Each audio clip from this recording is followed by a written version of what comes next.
Kita mulai start ya, Mas. Kita mulai. Ya, siap. Bismillahirrahmanirrahim. Assalamualaikum warahmatullahi wabarakatuh. Waalaikumsalam warahmatullahi wabarakatuh. Hamdan katsiran wa mubarakan fih. Asyhadu an la ilaha illallah wahdahu la syarikalah wa asyhadu anna Muhammadan abduhu wa rasuluhu la nabiyya ba'd. Allahumma shalli ala Muhammad wa ala ali Muhammad wa man tabi'ahu bi ihsan ila yaumil. Alhamdulillah, sobat pemirsa Thorikuna Channel, hari ini bagi bangsa Indonesia katanya Lebaran Pancasila ini, ya, tanggal 1 Juni. Karena sudah berbulan-bulan libur, kita lupa hari ini ada tanggal merah gitu ya.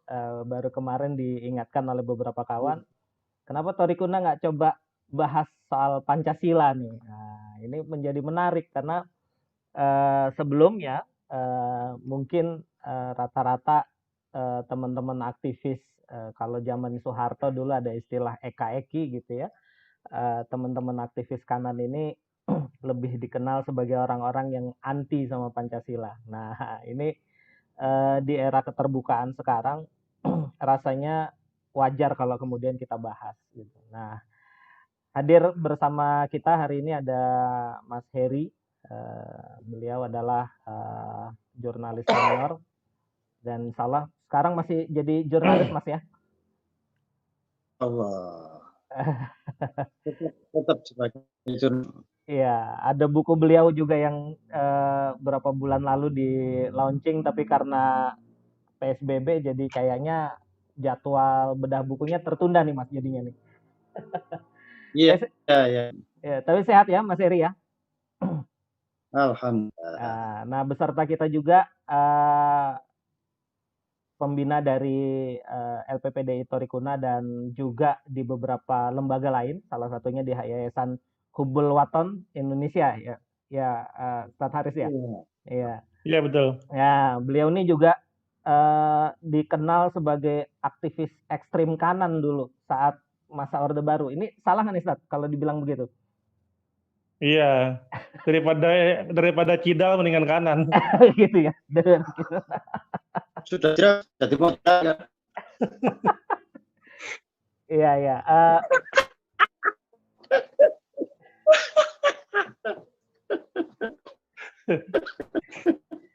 Ya, ini ada beberapa permintaan nih dari teman-teman yang Betawinya.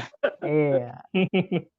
Dari teman-teman yang rutin mengikuti gerak dan aktivitas Thorikuna nih. Nah, kita hari ini mencoba membahas soal Pancasila, dan hari ini kalau bangsa Indonesia memperingatinya sebagai Hari Kesaktian Pancasila atau hari lahirnya Pancasila ya. Ya, Mas Heri mungkin bisa kasih gambaran ke kita nih. Sebenarnya gimana sih lahirnya Pancasila, terus kok rasanya dari zamannya Soekarno, Orde Barunya Soeharto, sampai hari ini nih masih jadi perdebatan soal Pancasila. Monggo Mas, mungkin bisa kasih gambaran singkat sebagai wacana awal untuk kita semua nih. Ya, Pancasila itu kan menurut penggalinya Insinyur Soekarno, itu kan dari 5 bisa diperes menjadi 1. Bisa diperas menjadi 1. Oh. Iya, itu sebenarnya Pancasila versi 1 Juni 45. Nah, jadi diskusi dengan kalangan umat Islam, maka muncullah Piagam Jakarta ya 22 Juni. Nah, Piagam Jakarta itu sendiri kan dianulir dengan dekret tahun 59 itu. Tetapi Piagam Jakarta itu mengilhami, tetap menjadi pengilham dari adanya Undang-Undang Dasar 1945. yang tidak bisa dipisahkan begitu saja. Karena itu sebagian umat Islam sampai hari ini masih menginginkan munculnya kembalinya Piagam Jakarta, karena itu mengikat umat Islam, bukan mengikat umat non Islam ya. Nah itu harus dipahami bersama itu. Ini kan 1 Juni ini baru ditetapkan sebagai Hari Pancasila itu kan di era-era setelah reformasi. Jadi sebelumnya kan memang jadi wacana tetapi tidak negara tidak menetapkan atau belum menetapkan. Nah, 1 Juni ini kalau kita lihat sejarahnya yaitu 5 sila diperes menjadi 3 sila oleh Bung Karno, yang 3 ini diperes lagi jadilah gotong royong. Nah ini harus ya kita pahami bersama. Yang sekarang ini diperingati. Jadi tergantung kita bagaimana memahaminya. Tetapi bagaimanapun juga adanya 5 sila itu berkat dari diskusi panjang para ulama ya, para tokoh Islam di dalam memberikan warna terhadap Pancasila. Di dalam pembukaan Undang-Undang Dasar 45 itu kan tersebut atas dasar rahmat Allah gitu ya. Ya, masih hafal tuh saya, Mas. Masih hafal ya. Iya, dulu upacara kan diinikan terus, monggo Mas. Oh iya, harus dibaca itu. Iya. Dan sila pertama dari Pancasila itu kan ketuhanan yang Maha Esa. Bukan ketuhanan yang Maha Kuasa. Ini harus dibedakan. Oh, beda ini ya. Ketuhanan yang Maha Esa ini tauhid, Pak. Jadi di berbagai kesempatan Bung Karno pun waktu itu setelah jadi presiden ya, dalam berbagai kesempatan ketika dia berbicara tentang Pancasila, dia selalu mengatakan bahwa ketuhanan yang Maha Esa itu adalah tauhid. Artinya apa? Itulah ketuhanan yang diakui oleh umat Islam gitu loh. Ya, dan memang ini adalah ide dari para ulama, para tokoh Islam waktu itu. Nah, jadi dari sini saja dengan tidak berpanjang lebar bahwa peran umat Islam itu begitu tinggi. Diteruskan rambu-rambu dalam bernegara dan bersosial di Republik ini. Jadi kalau tahun 85-an itu karena Pancasila ini ditafsirkan versi penguasa. Nah, ini persoalan yang muncul. Jadi masing-masing penguasa itu punya tafsirnya sendiri. Makanya tahun 85-an ketika kelompok-kelompok ekstrim kanan tadi yang disebut lebih baik daripada kidal ya, daripada gitu ya. Itu muncul surat baru itu, Al-Fancasil namanya. Jadi gitu ya? Surat ke-30, ya, jadi juz ke-31.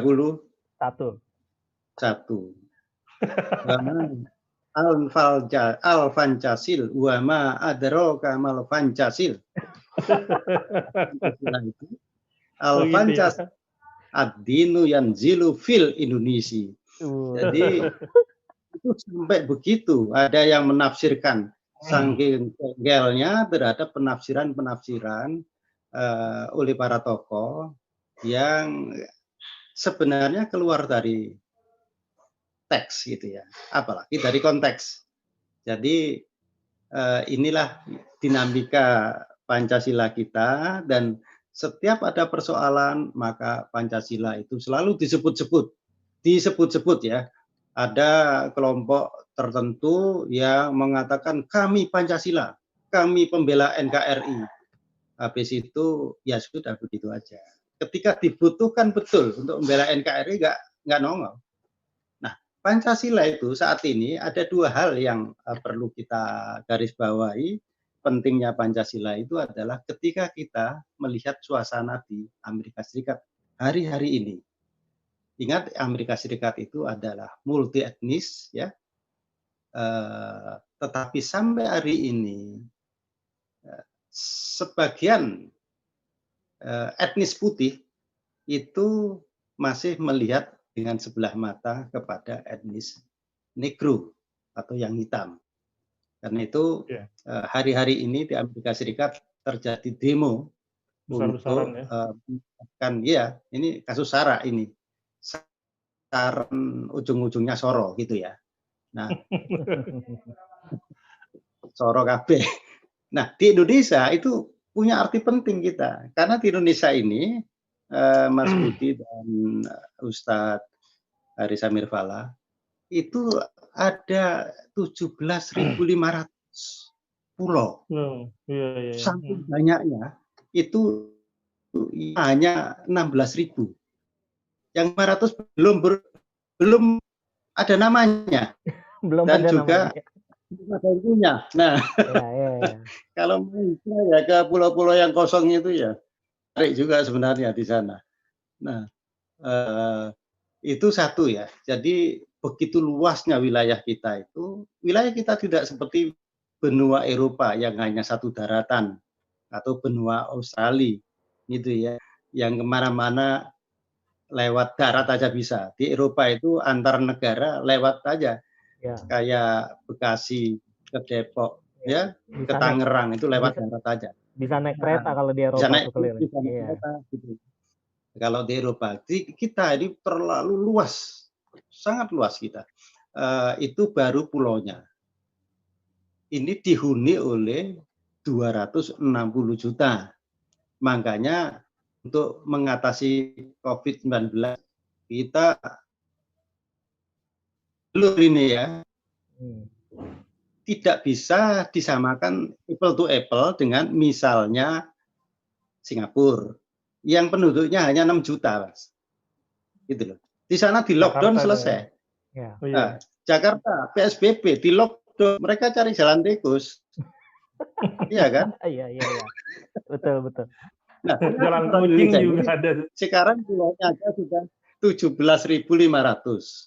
Penduduknya jumlahnya 260 juta. Lalu suku bangsa. Suku bangsanya itu 1.340. Etnis kita ini. Karena itu kan ada yang putih, coklat, setengah mangka, hitam, kuning, ya kan? Macam-macam itu. 340 suku bangsa. Sampai tahu dari 1.340 suku bangsa itu punya bahasa 740 bahasa daerah. Enggak pusing kali. 740 bahasa daerah. Daerah. Di Irian misalnya, yang warna kulitnya sama. Dari ujung ke ujung itu, sama Bu warna kulitnya.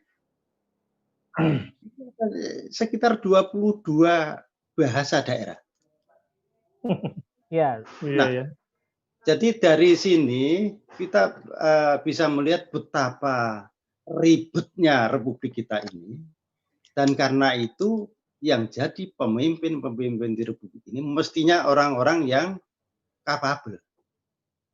Baik intelektual maupun akhlaknya.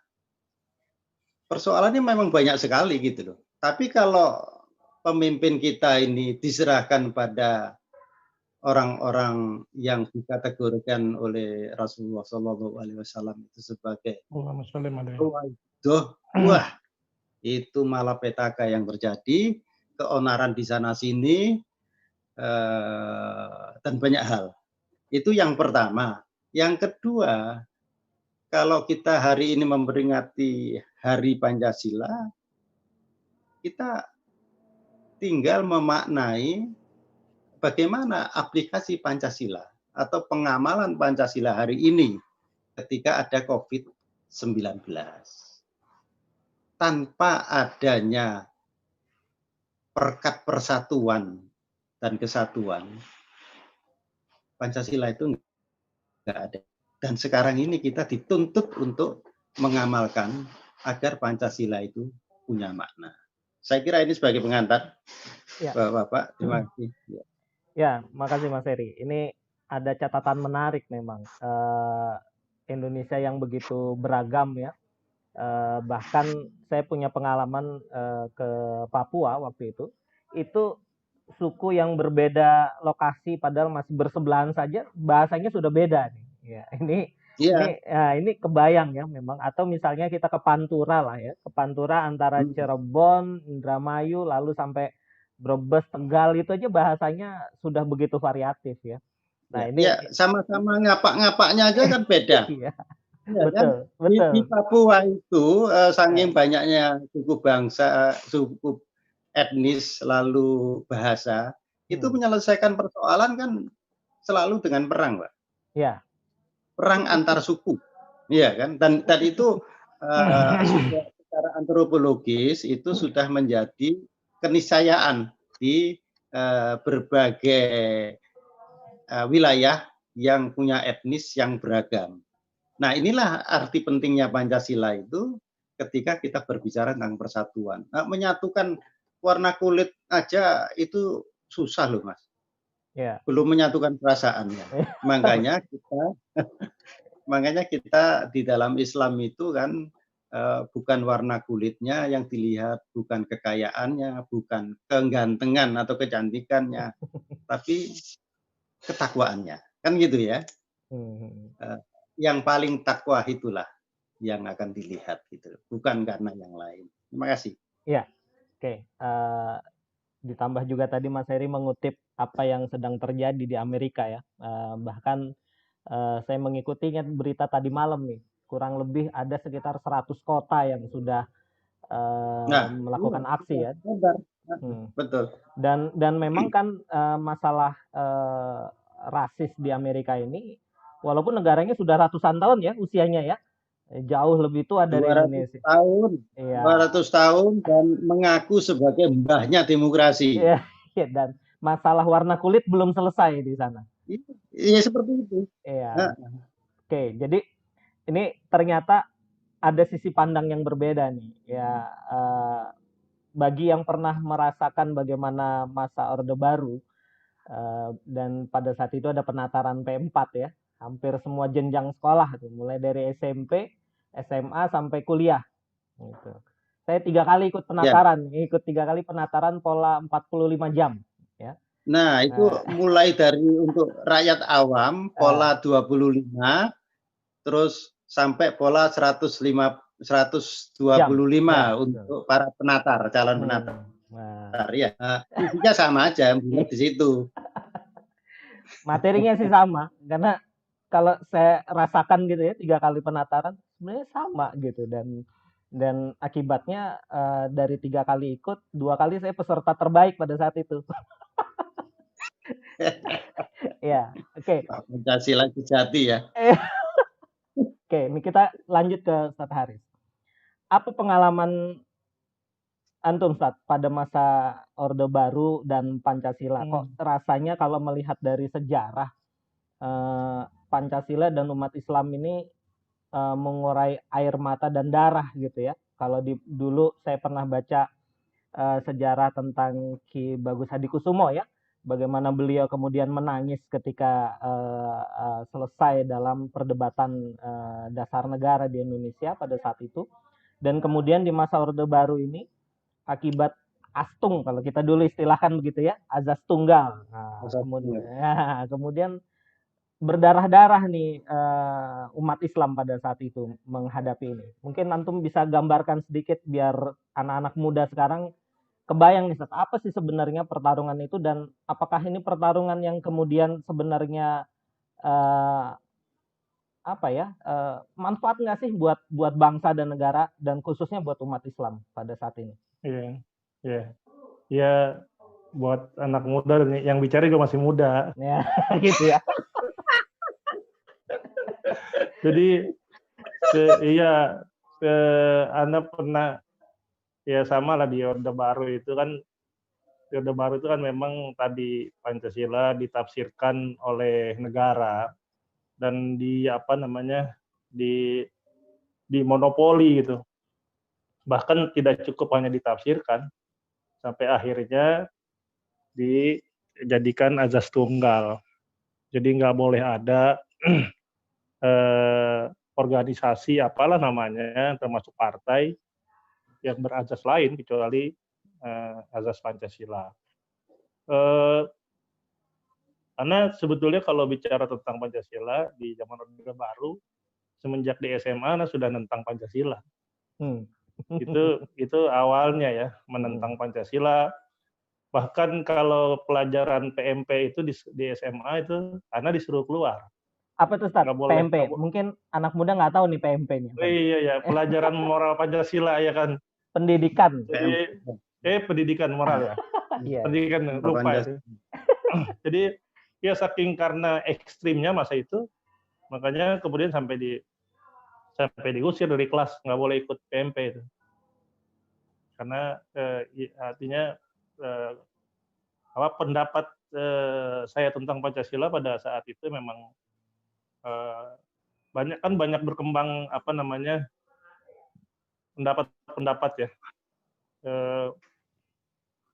Yang Anda dapatkan dari pihak yang ekstrim sehingga menolak. Tapi memang tadi usaha membenturkan Pancasila dengan agama-agama ini bukannya sekedar agama Islam, tapi agama-agama pada masa itu sangat kuat sekali. Sampai pada akhirnya terjadi pergeseran, mulai ada pencerahan di masa reformasi. Kita melihat banyak wacana yang lain tentang Pancasila sebetulnya. Kalau Anas berikutnya Pancasila ini ambil dari pendapatnya Allahyarham Ustaz Muhammad Nasir.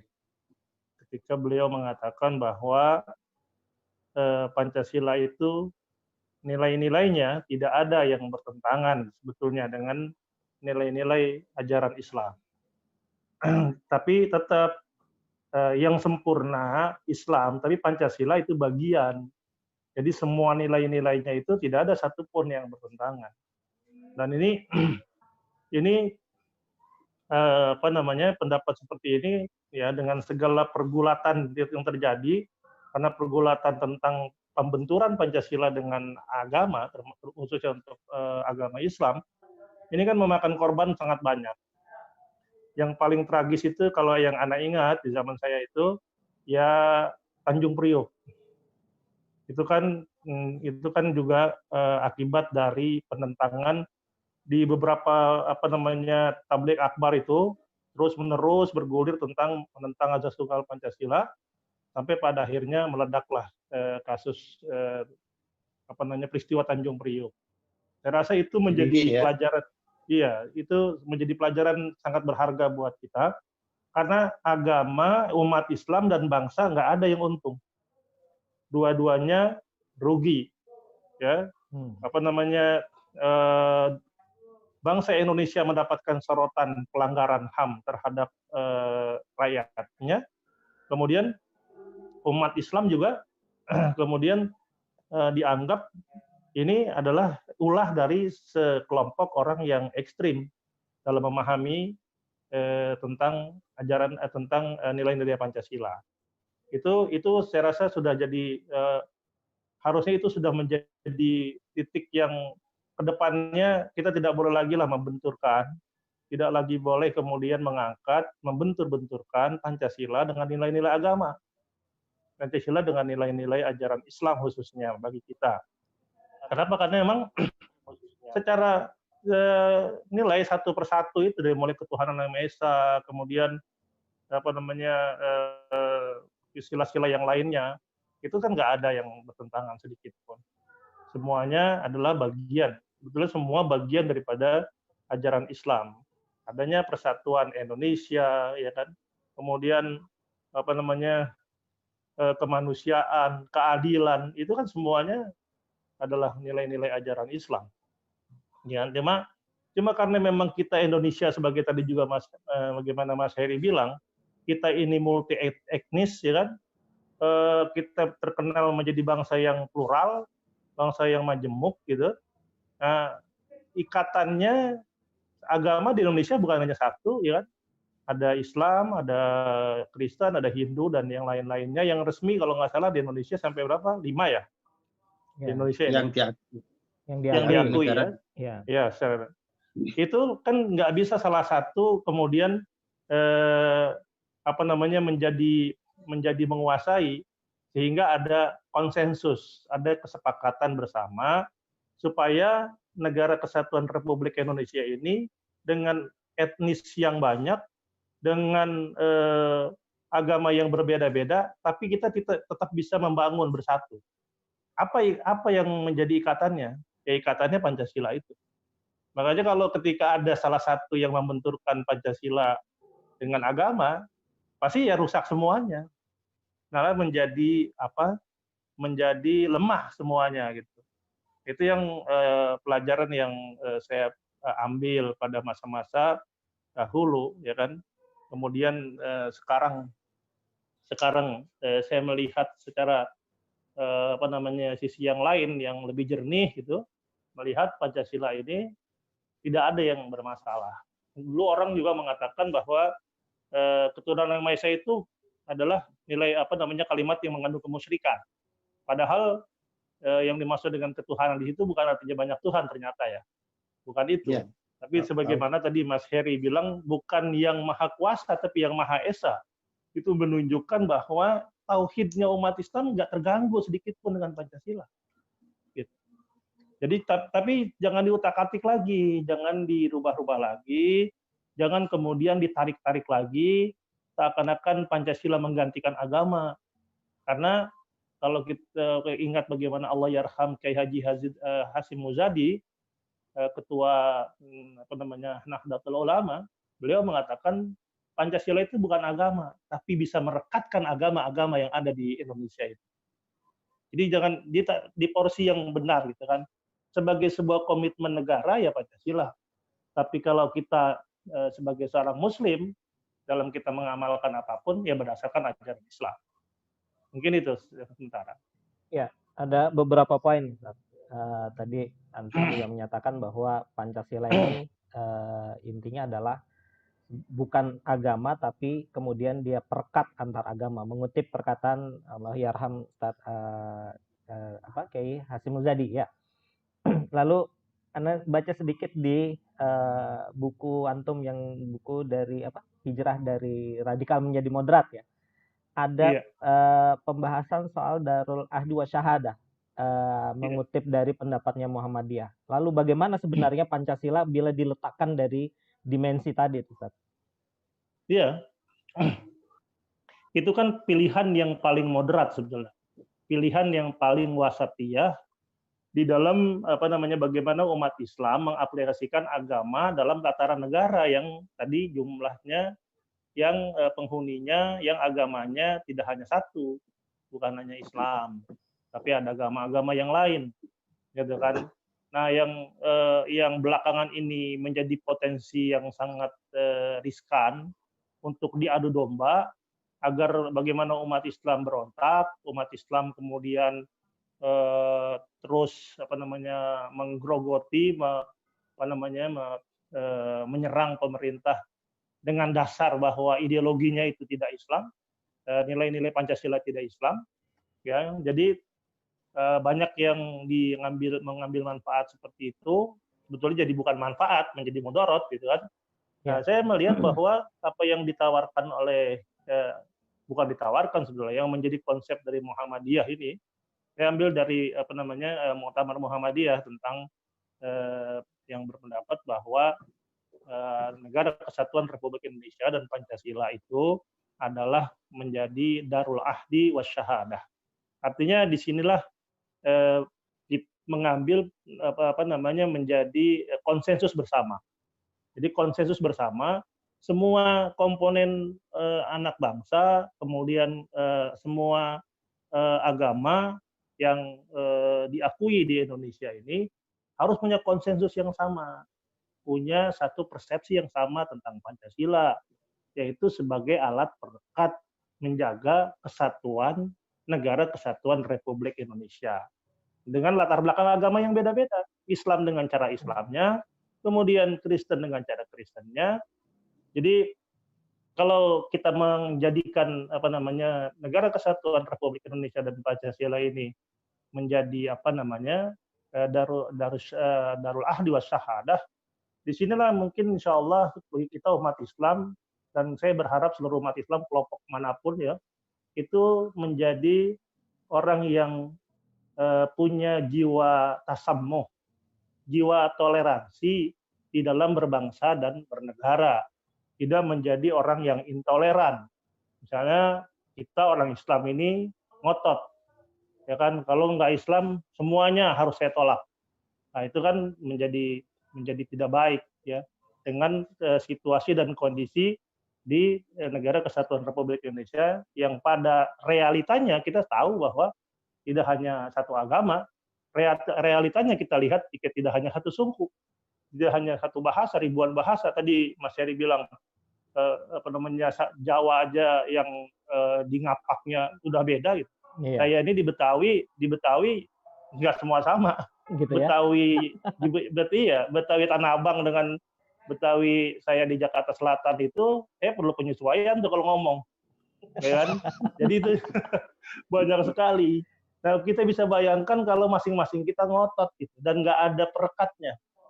Disinilah patut kita syukuri bahwa perekatnya itu para ulama dahulu, ini kan Pancasila juga akhirnya kan juga dikaji oleh mungkin di awalnya oleh Presiden Soekarno yang mencetuskan, ya kan? Ya itu kita patut syukuri sehingga semua menjadi selesai. Kalau kita pakai istilah yang ada, ya kan, dengan beragam kemudian kita bisa bersatu di bawah kesepakatan Pancasila ini, ya kita bisa mewujudkan yang namanya Bhinneka Tunggal Ika itu. Saya rasa itu. Ya, jadi ada pertanyaan nih, Ustaz. Kalau tadi Mas Heri dan Ustaz Haris juga menyampaikan berulang kali bahwa ada peran ulama sebenarnya ya, peran ulama di dalam pembentukan atau perumusan Pancasila. Dan ini tidak bisa diabaikan, bahkan sebagian besar tokoh Islam di Republik ini menyatakan sebenarnya Pancasila ini adalah warisannya para ulama kepada bangsa ini atau warisannya umat Islam kepada bangsa ini. Nah, bagaimana untuk menilai ini, Ustaz? Apakah memang sebenarnya Pancasila ini adalah juga hasil istihad para ulama pada saat itu? Iya, kalau kita lihat dari nilai-nilainya yang ada 5 poin di Pancasila itu kalaulah dirumuskan oleh orang-orang yang tidak mengerti agama, pasti satu sama yang lainnya akan bertentangan. Pasti yang satu dengan lainnya ada yang bersinggungan dengan nilai-nilai agama. Ternyata kan satu poin dengan poin yang lainnya itu nggak ada, ya kan? Ya. Jadi tentang permusyawaratan, mufakat, kemudian keadilan, kemudian tadi kemanusiaan, persatuan, apalagi yang namanya ketuhanan, ya kan? Agama mana yang nolak itu? Makanya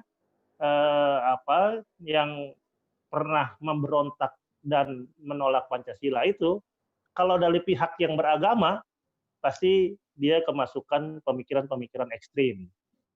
Tapi kalau dari pemikiran di luar agama, komunis kalau enggak, ya kan kayak gitu. Gitu ya. Jadi karena apa? Eki ini bukan karena warisan Orde Baru kan ngomong Eki. Bukan. Iya, jadi itu perjalanan sejarah yang tidak boleh dilupakan tuh oleh generasi terus-menerus. Bagaimana kemudian merongrong gitu kan, nilai-nilai Pancasila yang udah baik ini diserang dari kiri, diserang dari kanan gitu kan, yang akhirnya penyerangnya semuanya berantakan, ya kan, dan juga yang diserang jadi terhambat gitu. Nah ini yang harus kita sadari sekarang. Kita harus membangun bersama. Sudahlah letakkan Pancasila ini menjadi perekat buat kita, ya kan, semuanya tidak merasa iri, ya kan? Islam tidak merasa iri dengan itu karena bukan diatur oleh agama lain, agama-agama yang lain juga tidak merasa iri karena ini adalah nilai-nilai nasionalisme kita. Jadi saya rasa itu yang paling harus dipegang sekarang. Nah, yang paling berat kan sekarang sebetulnya pertama memang memposisikan. Yang kedua memang PR berikutnya mengamalkan secara benar. Itu dari dulu kan Iya. kalau nyari orang yang siapa yang paling Pancasilais susah gitu. Siapa yang paling Pancasilais susah. Iya, Kita mengamalkan gitu kan. Tadi di era COVID-19 ini yang semua orang menderita, sudah hampir menderita, hampir semua orang menderita sekarang. Sisi kemanusiaan yang adil dan beradab, kemudian keadilan sosial, dengan rasa kemanusiaan dan kemudian dengan rasa keadilan kita membantu. Tapi bagi masing-masing agama membantu, dorongannya adalah imannya. Gitu ya. Itu titik temunya di situ tuh. Iya, dorongannya imannya. Dorongannya Tapi adalah imannya. Imannya, orang Islam imannya orang berislam. Saya begini karena diperintah oleh Allah untuk saling membantu. Tapi kemudian negara dengan nilai-nilai Pancasila memfasilitasi dan sejalan dengan apa yang ada di agama itu. Gitu. Ya, jadi seharusnya selaras nih Ustadz ya, ketika orang Islam ataupun orang agama lain ya menjalankan keimanannya di tengah negara yang Pancasila ini, harusnya sejalan dia ya, tidak berbenturan jadinya harusnya nih. Iya. Jadi jangan dijadikan satu isu untuk dari kutipan agama kemudian dijadikan isu untuk menyerang Pancasila gitu. Atau kebalikannya. Atau juga jangan orang yang menjadi pembina Pancasila gitu, ya, terus ngutip-ngutip Pancasila terus, mojok-mojokin agama, sama ini. Nah, ini beleng-beleng gitu loh. Oke, ini ada pertanyaan nih kembali ke Mas Heri nih. Kalau tadi Ustadz Haris bicara soal bahwa ulama lah yang berperan, terus kemudian ada nilai-nilai dalam Pancasila ini yang sebenarnya kalau mengutip pendapat dari Allahyarham Pak Natsir, bahwa sebenarnya tidak bertentangan dengan agama. Nah, tapi kenapa kok tadi dalam sejarahnya sering terjadi benturan nih antara Pancasila dengan agama atau antara negara dengan agama? Nah, tadi Mas Heri mengutip sedikit soal tafsir. Sebenarnya siapa sih Mas yang paling berhak soal tafsir? Kalau dalam Islam tuh kan jelas ada koridor-koridornya, ada aturan, ada pakemnya ketika seseorang bisa berfatwa, seseorang bisa menjadi mufasir. Nah, ini bagaimana? Siapa sih sebenarnya mufasir Pancasila ini sebenarnya nih? Siapa paling berhak nih? Gimana Mas Heri? Iya, Al-Quran sendiri kan yang menafsirkan banyak, ya kan? Ya. Banyak ulama yang menafsirkan Al-Quran itu. Tetapi mereka memang punya otoritas, punya ilmu-ilmu alat, ya, punya kecerdasan, punya hikmah dan seterusnya. Itu sah-sah saja. Di Indonesia dengan tafsir Pancasila itu boleh-boleh saja orang menafsirkan, tetapi harus berujung kepada 5 nilai tadi. 5 nilai yang ada di dalam Pancasila. Kalau dia menafsirkan dan ternyata tidak bernuansa ketuhanan, menafsirkan tidak bernuansa musyawarah, menafsirkan tidak bernuansa persatuan, menafsirkan tanpa berkeadilan, maka dia keluar dari koridor. Nah, yang terjadi selama ini kan menafsirkan versi hawa nafsunya. Ini yang menjadi persoalan. Jadi di Pancasila sendiri itu boleh-boleh saja ditafsirkan, tetapi ending dari penafsiran itu apa gitu loh. Kalau tidak berdasarkan kepada ketuhanan harus tertolak. Karena itu harus ada ilmu alat untuk Pancasila. Ya, ilmu alat. Nah, gini. Iya, kalau di dalam Islam itu untuk menafsirkan ayat kan itu kita harus punya ilmu alatnya. Ya. Baru dia berkompeten ya disebut sebagai ahli tafsir. tidak semua orang bisa menafsirkan, gitu ya. Karena apalagi ini ayat Allah. Nah, ini ayat manusia yang setiap kepala itu beda, gitu loh. Satu Iya, keluarga nafsirkan Pancasila beda-beda. gitu Tapi ya. itu kan patokannya, endingnya itu kemana gitu loh. Ukurannya adalah 5 sila tadi. Dari ketuhanan Yang Maha Esa sampai keadilan. Itu yang harus kita jadikan patokan. Tanpa itu nanti orang bisa sembarang, Pak. Kita sudah mengalami itu di zaman Pancasila digembar-gemborkan. Ada tetangga saya itu baca saja nggak bisa. Itu terakhir diikutkan penataran P4 pola 25 jam itu. Itu seumur umur dia ngantuk-ngantuk terus itu di pendopo kelurahan itu. Ini loh ya nggak efektif gitu loh. Iya. Orang baca aja nggak bisa gitu loh ya. Gizi juga kurang, ditatar 25 jam. Ngantuk terus, Pak.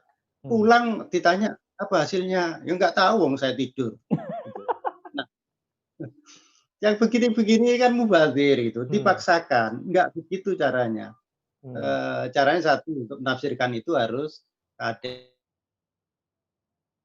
yang bisa menolorkan orang-orang seperti itu, yang layak untuk atau yang berkompeten menafsirkan.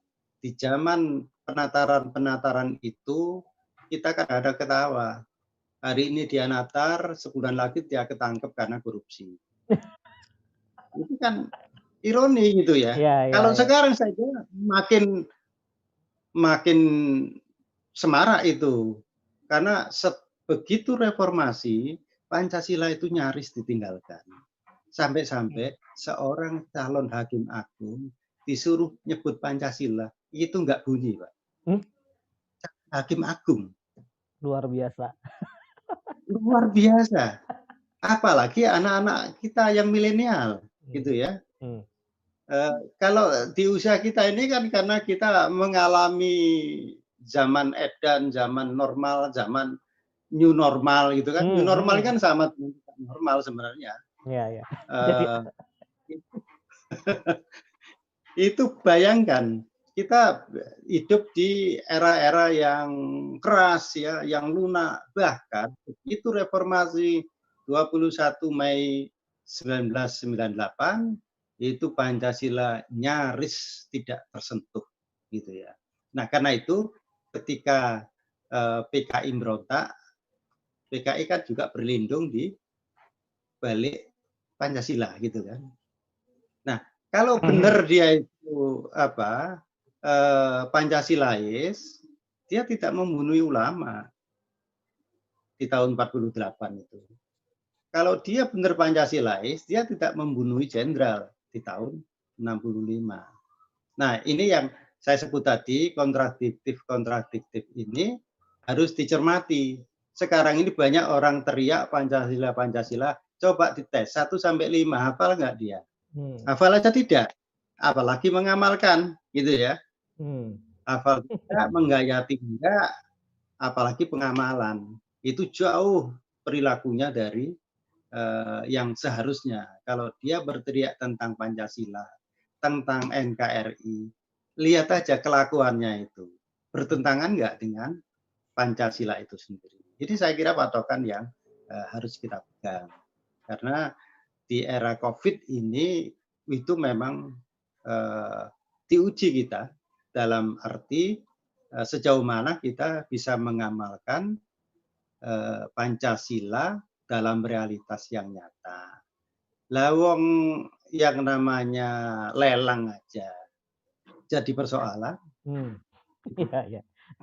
Seseorang yang bernama M. Nuh itu yang mengaku sebagai pengusaha kan. Iya. Ya, ternyata tidak seperti yang dia omongkan. Ini kan dagelan model apa gitu loh. Iya. Dalam kondisi yang begini ada kejadian seperti itu. Ini harus introspeksi semua.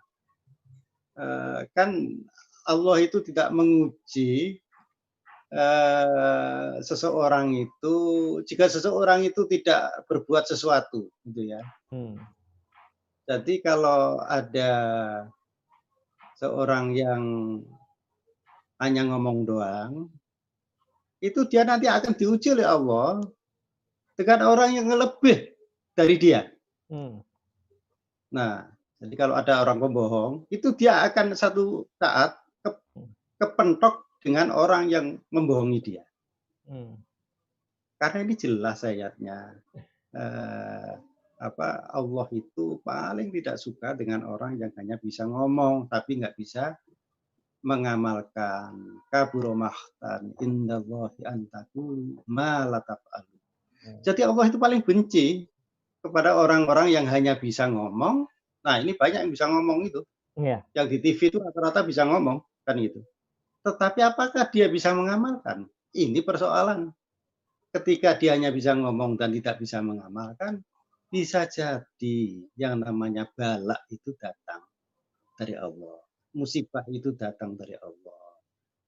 Nah, kalau ini yang terjadi, yang jadi korban bukan hanya orang yang pembohong-pembohong tadi. Orang yang baik-baik saja juga kena dampaknya. Nah, sekarang kita sedang diuji nih, sejauh mana kita bisa melihat kanan kiri kita, tetangga-tetangga kita, apakah mereka itu sehari-harinya masih bisa makan, atau seperti ibu di zamannya Umar untuk menenangkan anaknya, itu lalu menanak batu, iya kan, supaya anaknya tenang. Oh, ibu sedang menanak nasi, padahal batu. Sampai ketiduran, sampai subuh nggak mateng-mateng nasinya. Nah, ini yang mirip-mirip ini ada di tengah-tengah PHK besar-besaran, perumahan, ya karyawan dirumahkan, gaji dipotong habis-habisan, THR tidak dapat, kok malah di training untuk kerja-kerja baru. Kalau habis di training, terus mau ngelamar ke siapa? Oh, yang mau dilamar itu juga bangkrut. Iya. Ini loh, Joko sembung naik ojek gitu loh. Gak nyambung Jack gitu. Orang butuh makan, orang butuh minum, malah di training. Dan yang untung yang training sebenarnya lembaga-lembaga yang training itu dapatnya triliunan, Mas. Dengan materi-materi yang sebenarnya di internet banyak gratis ya. Iya, kita ambil dari Mbah Google itu banyak kan gratis gitu loh kan. Ya Allah, janganlah begini-begini ini. Malah waktu PSBB pertama itu banyak kejadian yang mestinya diberi 600.000 turun ke orangnya jadi 400.000. Kok ya tega-teganya gitu ya. Jadi ini kejadian loh, Cilanda. Tega-teganya dalam kondisi yang begini, dia atau mereka atau pejabat-pejabat tertentu itu memanfaatkan. Orang sudah miskin dikorupsi lagi. Wah, ini dosanya double-double itu. Iya, jadi kalau saya ambil simpulan nih, Mas Heri, apalagi kita pautkan dengan kondisi pandemik yang sekarang kita hadapi ya, bahwa sebenarnya kalau kita melihat kita kias dengan para mufasir di dalam ilmu-ilmu syariah gitu ya. Mereka adalah orang-orang yang capable gitu ya dari sisi kafaah syariahnya, dari sisi keilmuan, tapi juga orang-orang yang memang menjadi pelaku pertama dari apa yang dia tafsirkan gitu kan. Pelopor, iya. Pelopor, menjadi pelopor. Nah, ini yang jadi masalah nih. Itu yang kemudian banyak pihak khawatir dengan cara penafsiran Pancasila yang kemudian memunculkan otoritarian baru, ya, diktator-diktator baru, karena Pancasila ini hanya sebagai alat pukul saja kepada musuh-musuh politik. Itu yang kita khawatirkan nih, terulang seperti apa yang terjadi di masa-masa sebelumnya. Tadi Mas Heri utip misalnya sejarah tentang PKI atau komunis kemudian berlindung di belakang Pancasila. Tapi kemudian dengan itu dia memukul lawan politiknya kan begitu. Atau apa yang terjadi di masa Orde Baru juga sama gitu ya. Pancasila ini menjadi alat ukur, alat standarisasi agama. Nah, ini kan menjadi masalah gitu ya, menjadi masalah seperti yang tadi diungkapkan oleh Ustaz Haris. Nah, gimana Ustadz Haris nih ke depannya? Utamanya kita melihat ya bahwa pandemik yang kita hadapi saat ini nih sepertinya masih akan berlangsung dalam kurun waktu yang cukup lama ya. Kita melihat Korea Selatan yang mencoba melonggarkan lockdown ternyata angkanya naik lagi, lockdown lagi gitu kan. Nah, Indonesia angkanya masih naik terus ditambah permasalahan-permasalahan di Indonesia cukup banyak juga selain daripada masalah COVID. Gitu ya, selain dari masalah COVID. Dan ini rasanya hari ini ketika bangsa ini memperingati Hari Pancasila, mungkin ada pesan-pesan khusus kepada para pemimpin, para agnia atau orang-orang kaya gitu ya, atau juga kepada warga masyarakat, khususnya umat Islam dalam menyikapi masalah kekinian dan bagaimana NKRI ini ke depannya. Fadal Ustaz mungkin. Ya, kita memang kalau nggak salah tanggal 3 Juni ya kalau jadi itu ya kan ada masuk ke new normal ya kan. Ya, new normal, bukan abnormal ya. Ya, kalau new normal berarti pernah nggak normal kan. Gitu. Jadi nggak waras. Jadi kita sikapi, saya rasa pasti polanya masih sama. Polanya masih tetap semuanya nggak mungkin kita hadapi dengan sekelompok orang.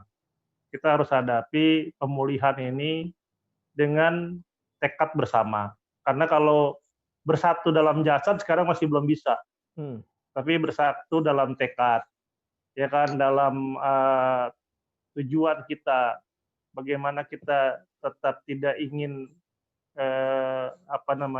dampak dari COVID-19 ini kepada ekonomi yang semakin parah, tapi juga kita juga harus berhitung bahwa nyawa manusia itu jauh lebih berharga dari segala-galanya. Karena kita apalagi dalam Islam ya. Islam itu dalam maqasidus syariah itu, dalam tujuan syariat Allah diturunkan, nomor satunya itu kan adalah hifzuddin, menjaga agama. Keduanya adalah hifzun nafas, menjaga jiwa. Jadi menjaga jiwa itu penting, gitu kan. Jadi yang penting kita bisa survival, bertahan, kemudian punya tekad bersama. Bagi kaum muslimin yang sudah punya modal, dan terasa agama-agama yang lain, bagaimana kita menebarkan kebaikan terus kita lakukan. Kemudian di mana fungsi Pancasila? Ya Pancasila tadi mewadahi kebersamaan, gitu kan, lintas agama, lintas etnis, ya, lintas sosial dan semuanya, itu kan bersama-sama, tidak lagi memandang perbedaan, tidak lagi memandang ini hanya saya yang berhak, ini hanya saya yang boleh, ini dan sebagainya. Tapi dengan nilai-nilai Pancasila yang di atas nilai ketuhanan, kemudian nilai kemanusiaan, kemudian nilai persatuan, keadilan, ya kan, dan musyawarah di atasnya, itu sudah menjadi modal kita. Bukan hanya sekedar menghadapi COVID sebetulnya, tapi juga bagaimana membangun negara Kesatuan Republik Indonesia ke depan dengan jumlah yang sangat luar biasa. Memang orang manusia super yang sesuper-supernya memang yang bisa mengangkat Indonesia. Tapi kalau kita punya tekad bersama, insya Allah ada keajaiban dari Allah, gitu kan. Karena memang kita nggak ketemu nanti cari orang yang paling capable, di bidang mengurus negara yang sangat luar biasa. Tapi dengan kebersamaan, kemudian tadi jangan kita kemudian kita semua sepaham, setuju. Saya rasa tidak boleh ada lagi diperdebatkan. Saya sejak awal mengatakan tidak lagi perlu dibentur-bentur antara Pancasila dengan agama manapun. Kemudian jangan ada orang yang memonopoli dan kemudian mensalah tafsirkan sehingga menjadi alat bagi dia untuk memukul lawan-lawan politik dan lain-lainnya. Itu tidak boleh ada. Ya, jadi semuanya kita punya pandangan yang sama saja dulu tentang Pancasila sebagai alat perekat. Itu saja dulu. Ya, kalau kita kembali kepada tadi ya. Iya. Jadi jangan, kalau kita kembali kepada tafsir ini banyak sekali tafsirnya nanti. tapi kita ambil ijma'nya aja. Baik kan? Ambil yang sama ya. Ya, jadi kita ambil kesamaan, ini jadi alat perekat, semua bisa direkatkan, bisa bersatu di atas nilai-nilai Pancasila ini. Kemudian berdasarkan pemahaman agama kita, yuk kita bangun, yuk kita isi dengan nilai-nilai yang kita yakini. Barangkali itu. Ya, sobat pemirsa Torikuna, alhamdulillah ini diskusi yang menarik sebenarnya dari dua senior saya ini, baik dari Ustadz Haris Amir Falah dan Mas Heri. Ada poin-poin yang menarik. Pertama tadi bahwa bicara soal Pancasila, tampaknya bangsa ini mulai meninggalkan gitu ya, ketika jauh sekali dari orang-orang yang kemudian menyatakan saya Pancasila, tapi kemudian tidak mengamalkan sama sekali nilai-nilai apa yang dia katakan gitu. Dan ini menjadi nilai yang negatif bagi negara ini pastinya, bagi NKRI. Nah, tadi juga ditambahkan oleh Ustadz Haris bagaimana seseorang itu beramal karena imannya, tapi kemudian difasilitasi atau direkatkan ketika berbeda agama atau berbeda pendapat dengan lainnya, dan itu direkatkan oleh Pancasila gitu ya, sebagai warga negara, sehingga rasanya kita perlu gitu ya melihat bahwa ada suatu amanah yang diwariskan oleh para ulama dahulu, bagaimana tadi digambarkan Pancasila ini sebuah proses pemikiran para pejuang-pejuang, para founding father negeri ini, dan juga pastinya oleh para ulama, yang menjadi sebuah warisan yang sangat berharga ya. Hari ini kita lihat negara Amerika yang sudah berusia ratusan tahun dan menyatakan bapak moyangnya demokrasi berantakan hanya karena warna kulit gitu ya. Bahkan slogan-slogannya cukup menyeramkan kalau kita lihat di YouTube gitu ya. Mereka bilang no justice no peace gitu ya, tidak ada keadilan maka tidak ada kedamaian. Nah, dan ini mengarah kepada sampai penjarahan ya, dan ini yang kita tidak inginkan kemudian terjadi di Indonesia kembali. Oke, Kerusuhan sosial ya. Ya betul. Nah, closing statement aja nih masing-masing dari Mas Heri dan Ustadz Haris, satu kalimat saja sebagai penyemangat buat bangsa ini yang sedang menghadapi masalah yang Allah kasih bertubi-tubi ya, mulai dari bencana alam, permasalahan ekonomi, permasalahan sosial, sampai kepada pandemik COVID-19. Monggo Mas Heri dulu, satu kalimat saja Mas. Ya, di zaman awal Rasulullah hijrah ke Madinah itu dibuatlah piagam Madinah. Ya. Nah, piagam ini tidak sampai setahun berantakan. Gara-garanya apa? Dikhianati. Artinya orang yang menandatangani itu dari berbagai suku dan agama itu hanya sebatas lisan tetapi tidak diamalkan. Saya kira ini adalah peringatkan kita untuk kita sepanjang usia manusia. Ketika kita hanya bisa ngomong tetapi tidak melaksanakan, ini sudah firman Allah, maka Allah itu akan benci pada mereka. Karena itu kalau kita ini mau selamat dunia akhirat, hendaknya satunya kata dengan perbuatan. Ketika kata-kata atau narasi tidak sesuai dengan perbuatan kita, maka tunggulah kehancuran dari sebuah negeri atau bangsa itu. Terima kasih. Monggo, Ustadz Haris. Ya, kalau kita memang semua punya tekad yang sama dalam bagaimana kita menjaga keutuhan negara kesatuan Republik Indonesia ini, bagaimana kita mau membangunnya, bagaimana kita ingin lebih maju ke depannya, maka satu kata dari saya, jangan pernah lagi benturkan Pancasila dengan semua agama yang diakui di negeri ini. Barangkali itu.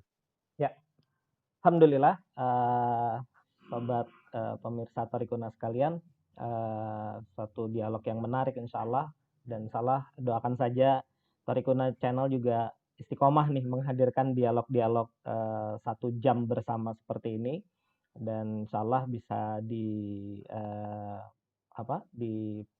disaksikan melalui media sosial kami.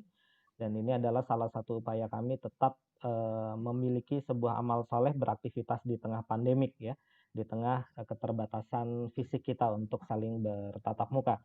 Itu saja. Jazakumullah khairan kepada para pembicara, kepada Mas Heri dan Ustadz Haris Amir Falah.